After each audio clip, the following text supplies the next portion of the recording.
Salt.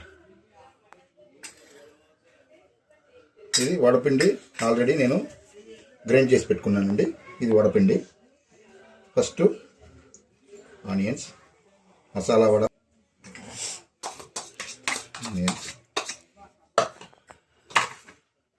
పచ్చిమిర్చి,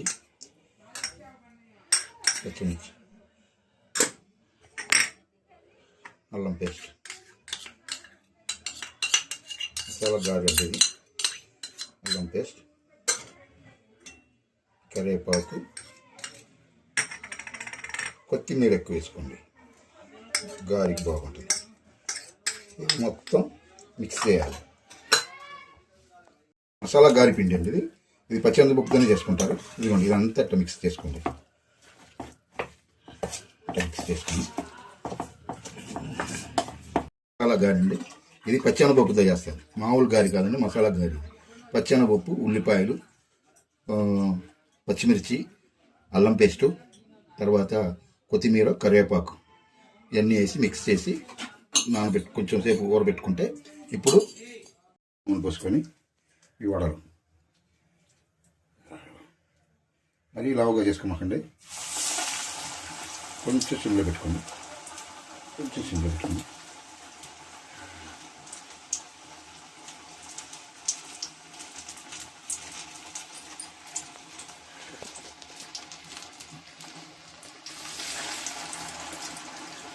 అంతే కమ్మగా ఉంటుంది.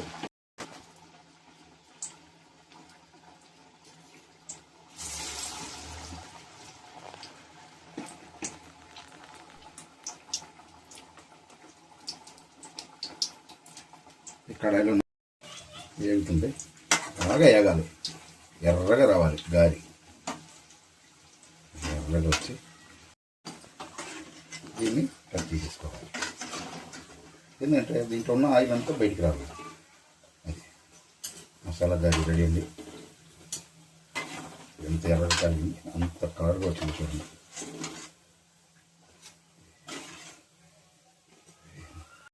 ఇది పచ్చెనగపప్పుతో మసాలా గారి అండి.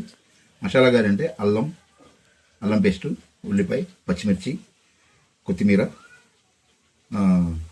కరివేపాకు అన్నీ వేసి మిక్స్ చేసుకొని గారెల టైప్లో వేసుకోవాలి. ఇందాక చూపించినట్టు గారెలు అండి. అది సాయంత్రం ఈవినింగ్ టైప్లో కూడా స్నాక్స్ లాగా తీసుకోవచ్చు. మీరు బాక్స్లో కూడా పెట్టుకుని సాంబార్ గంబార్ ఏమైనా పెట్టుకున్నప్పుడు ఎప్పుడు లేనప్పుడు ఇది కూడా నంచుకొని తినొచ్చండి. చాలా టేస్ట్గా ఉంటుంది. దీంతోపాటు టమాటా కెచప్స్ పెట్టుకుంటే చాలా సూపర్గా ఉంటుంది. ఈ రెసిపీ అయితే మీకు నచ్చినట్టయితే లైక్ చేయండి, సబ్స్క్రైబ్ చేయండి, సపోర్ట్ చేయండి, కామెంట్ పెట్టండి. Thank you.